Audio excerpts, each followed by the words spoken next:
Hi everybody, this is Rose of Sharon, and I'm back again with another series review. I just recently got a chance to see first season of Kidding, and it's about this man. His name is Jeff Pickles, or Picorino. He goes by Pickles, and he is the very epitome of what a children's entertainer would be viewed as. He has had a show on the air for countless generations, and this is the portrait of a man who is slowly reaching his breaking point, and I'm not going to say why, because if I do, it'll ruin the whole plot of the show, but the way that the scorecards at the very beginning are animated in stop motion, is actually very clever. It takes the longest period of time to do, but each introduction to an episode, and there are only 10 in this particular season, they're unique and very cleverly done. And there's quite a bit of dark humor in the show. There are a lot of lessons, cautionary tales to be taken away from it as well. And Mr. Carey, he provides us with another more serious role, which I really like to see him in. For instance, I really loved him in The Truman Show, and I know a lot of people pan that movie because they didn't care for the premise. And actually, The Truman Show happened in real life in Japan when a man was monitored. His whole existence was monitored without his permission or his acknowledgement or awareness, which violates so many laws of privacy. I don't want to even go into it, but different country. I'm not sure what the rules are.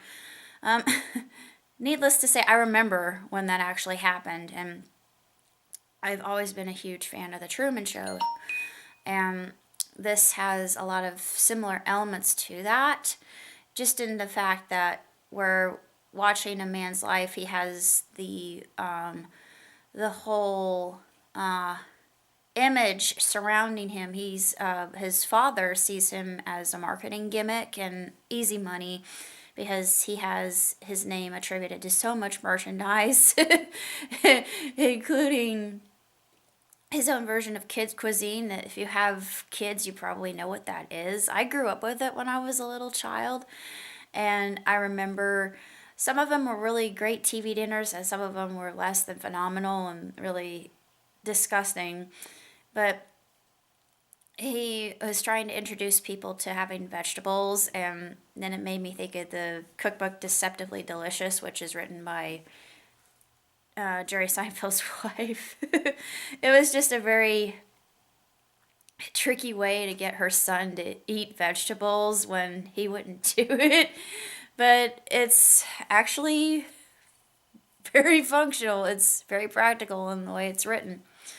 And I can see, you took a page out of Mrs. Seinfeld's cookbook then, didn't you, Mr. Pickles? But it's very poignant. It's very hard hitting in a lot of instances, and it talks about topics that would normally never get touched. And there is a bit of macabre in it as well that you don't see coming, and then you witness the character continue to sink deeper into the abyss, and then you know why, but then he takes a really violent turn, and you think, oh my dear Lord God, I didn't expect it to go that dark or that hideous that quickly, but it does, and it doesn't stray from that, and it doesn't sugarcoat it, but it makes sense to see that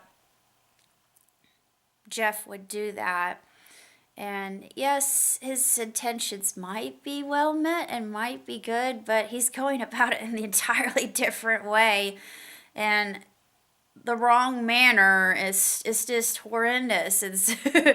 But it's sort of like rubbernecking with a train wreck. You can't help yourself. It's one of those things. It's the same kind of what P.T. Barnum called morbid curiosity, and that's how he made his money, if you know anything about Mr. Barnum. But anyway, I'm jumping around different topics just because I think they interrelate.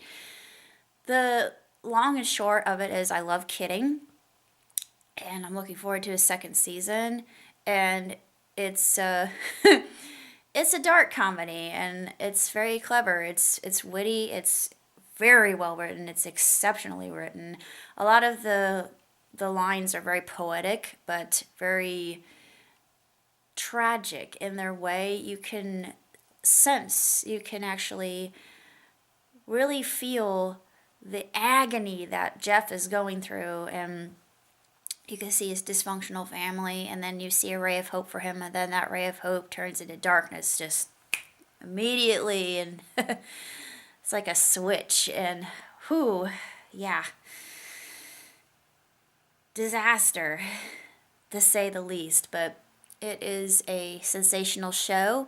If you're a fan of Mr. Carey, I would highly recommend it just because of how marvelously written the show really is. And he's an executive producer as well.